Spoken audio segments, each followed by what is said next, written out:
brother and a warrior. I call him brother of Adam GH, the executive leader that I call him. I call him leader most of the time because we need leaders who can be bold and courageous to tell it as it is. Our brother Azubila Samalam is on the air. My brother, how you doing? I hope you're doing very good.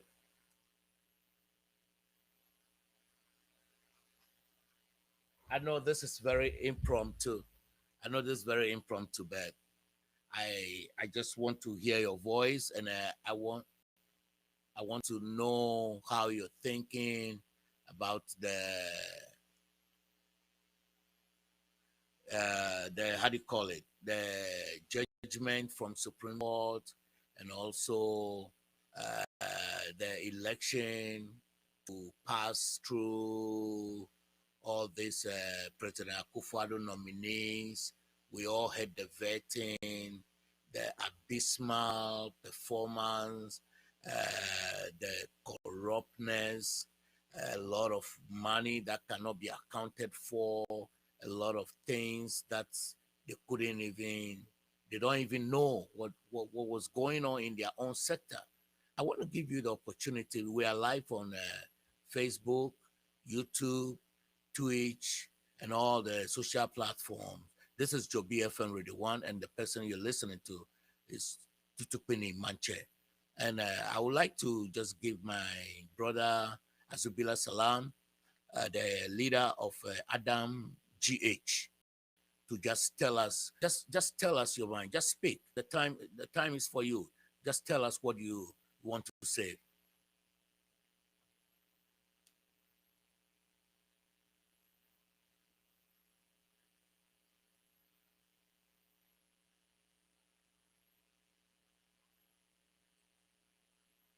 And his short is Adam GH.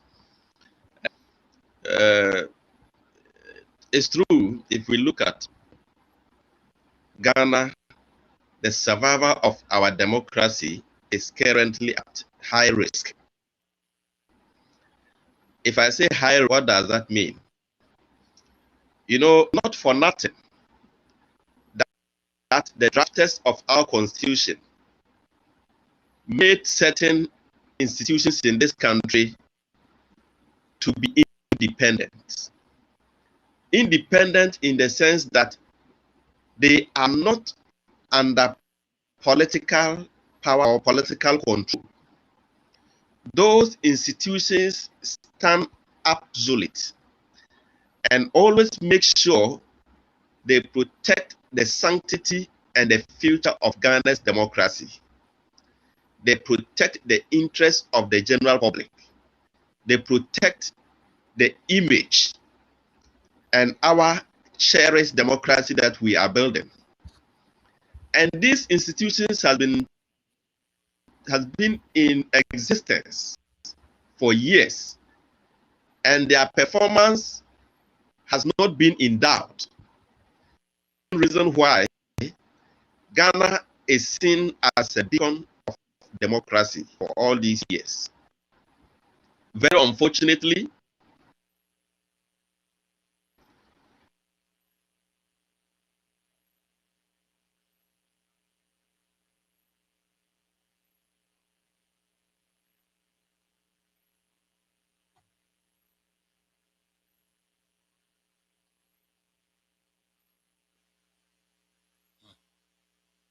Network in Ghana.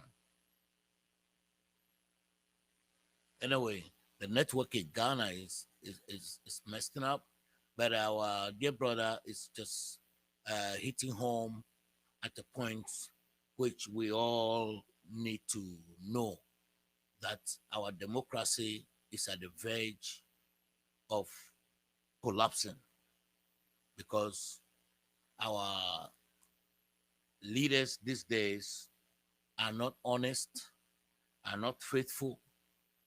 They're all becoming politicians who are greedy, who want to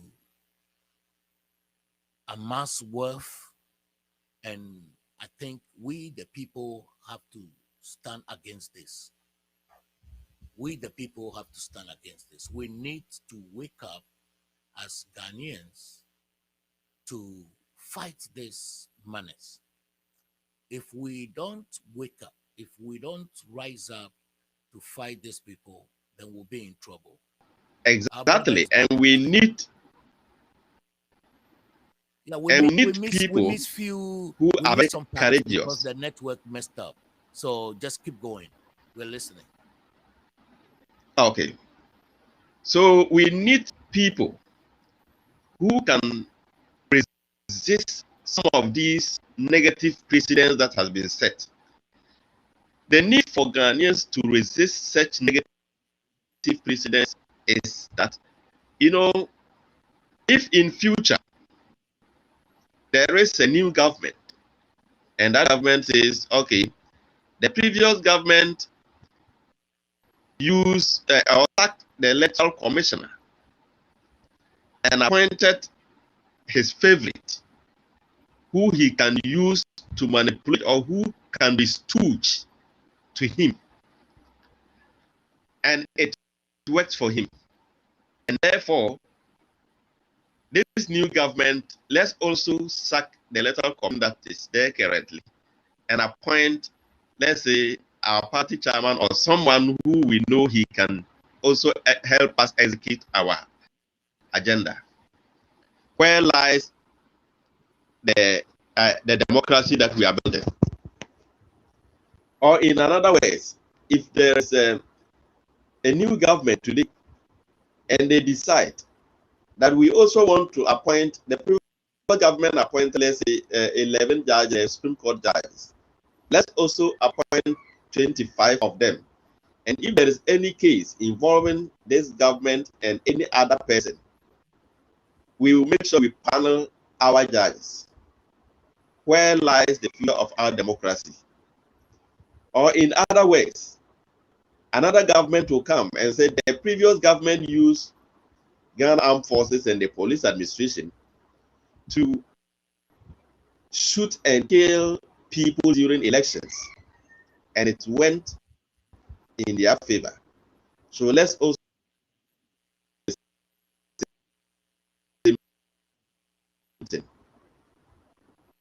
where lies the future of our democracy? So should we always keep, we know NDC came to meet Ghana, and you enter, you have NDC, you have NPP.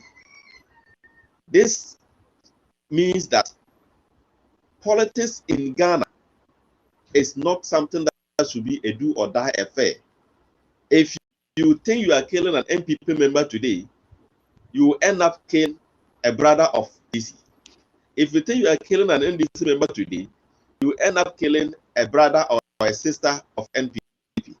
So this means are absolutely Ghanaians, nothing more, nothing less. This is the reason why the independent institutions, including the Ghana Armed Forces, the police, and all other agencies, should work to the interest of the general public and not to be stooged to politicians and to derail from their original or their core mandate for them to function as such. So this is what we as CSOs, we see it as a worrying situation, and we think it is time for us to rise and make sure we restore the sanctity and the image of such institutions, so that the negative things that has been set should not repeat in future, so that it will turn like these people, this was what they did and it went to their favor. So let's also do the same thing. So I think currently we have a long way to go so far as our democracy or the future of our democracy is concerned. Thank you. Thank you. I would like also to let you comment on the election or the voting and the vetting that went on in Parliament. Can you say something about that issue also? Yeah, actually, if you look at the vetting and voting that happens in the appointment committee, I know a lot of Ghanaians were disappointed, just NDC members, but most civil society organizations and even the National Peace Council and Christian Council and most independent people that are neutral bodies, most of them were so disappointed. And their disappointment was channeled through few people that were given the mandate to serve as ministers. You know, I read on the social media, it was funny though, that the approval of Madam Hawa Kumsin was a big shock to the nation, like as a Mwajan penalty that he missed in the South African World. And why comment? We know the actions of this woman, pull gun, a lady, burn motorbikes here and there. There were independent body like National Peace Council and Christian Council asking the president to sack this woman. Unfortunately for the like-minded people like the National Peace Council, civil society organizations, and those who thought the woman misconducted herself and needed to be taken away from the public office,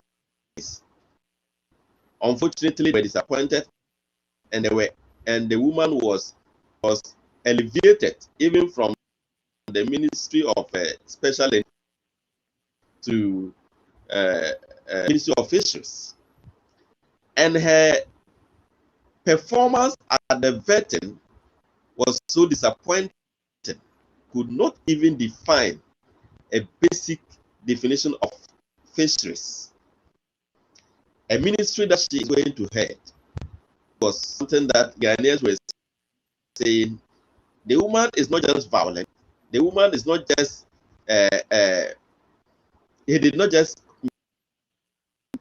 misconducted herself, just arrogant, but she is not also intelligent as well.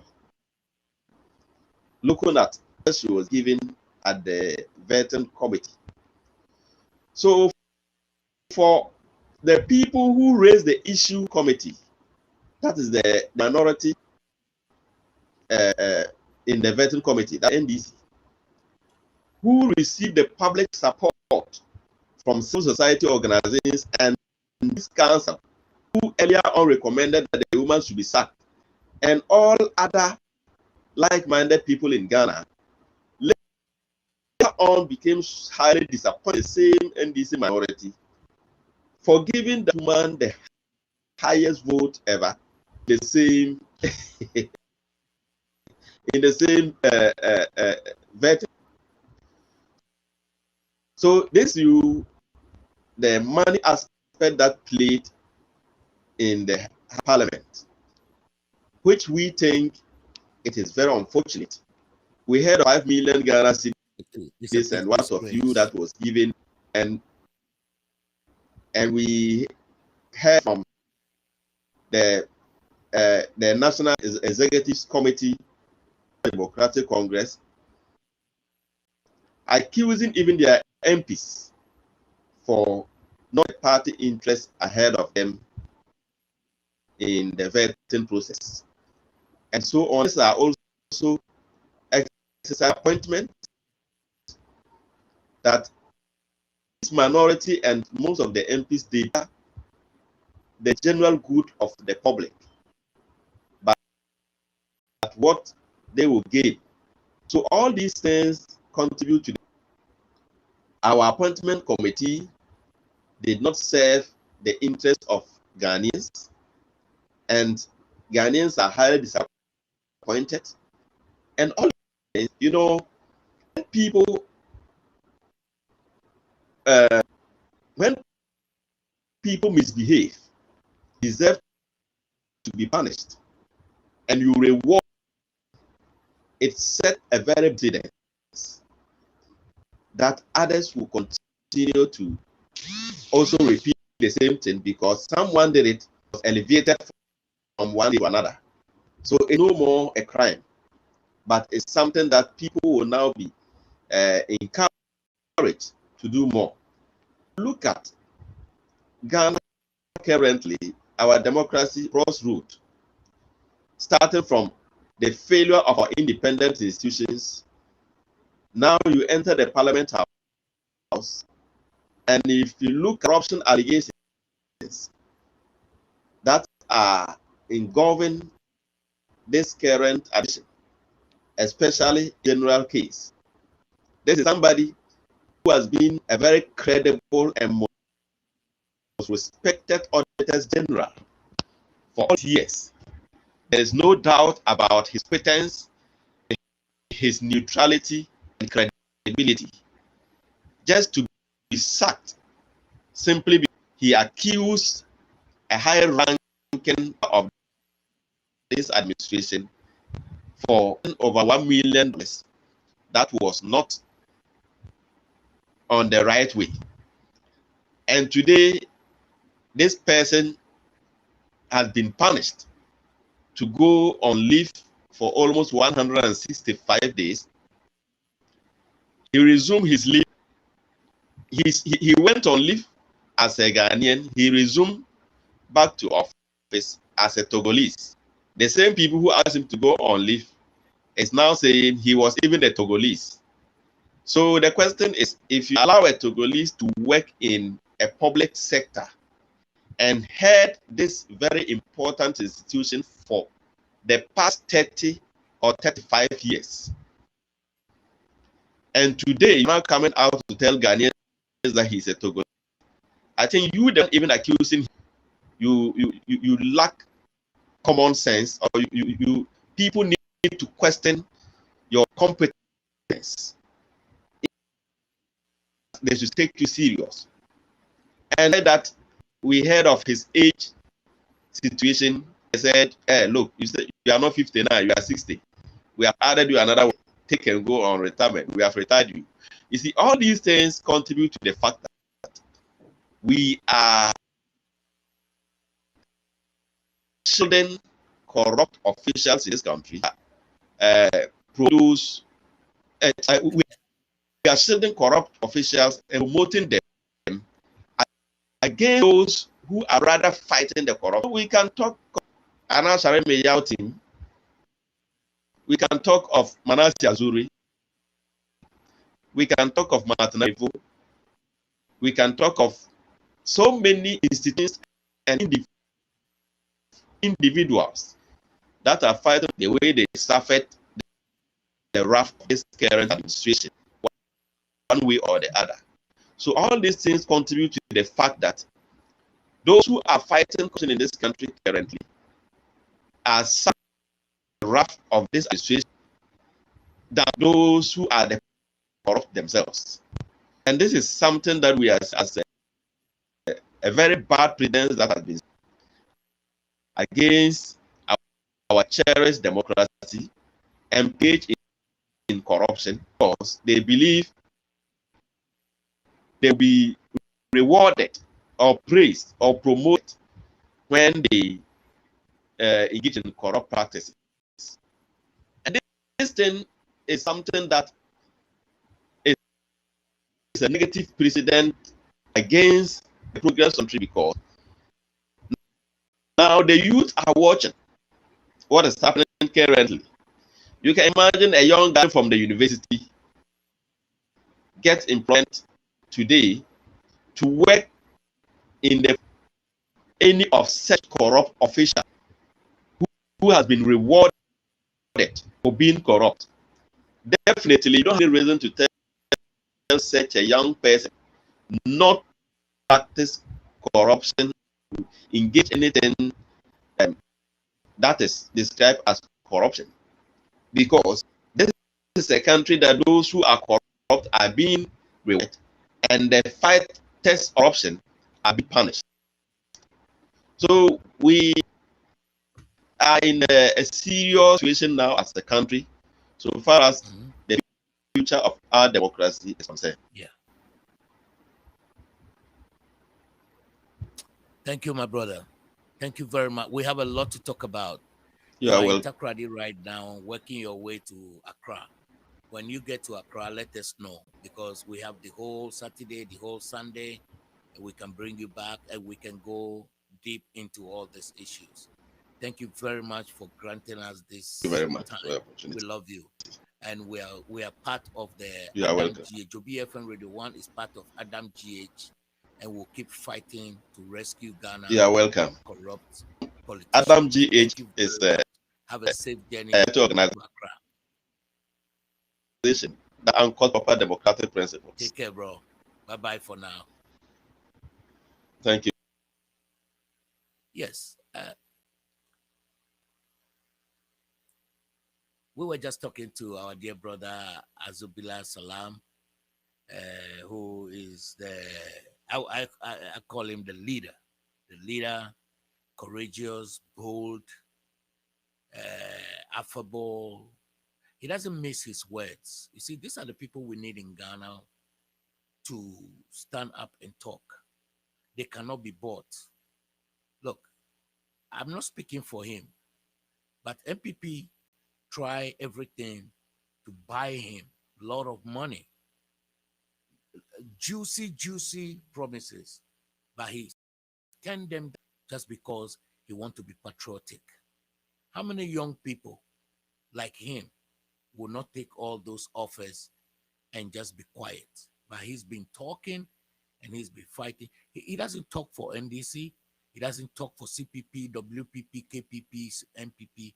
He talks for Ghana. He stands for Ghana. Therefore, let us, the youth in Ghana, rally behind Adam GH to rescue Ghana from corrupt politicians. Thank you very much. We have a lot that will be loading off today, Saturday, and tomorrow. Love you all. Bye-bye for now. This is JOBIFM Radio 1. Listen to Tutupini Manche. Thank you. Bye-bye for now. Have a very good weekend. Be careful. Don't forget about the COVID. The COVID is real. And don't forget about washing your hands and trying to keep away from other people. 6 feet, that's what they call it. Keep your distance and try to drink hot stuff. This time is not good for ice cold stuff, drinking ice water, ice block stuff. No, try to drink warm stuff that will warm your throat, and then the mucus will melt. And then when the mucus keep, storing in your throat and in your sinuses, that's where the corona can have a place to hide and develop. So I love you all. Thank you very much for listening to JOBIFM Radio 1.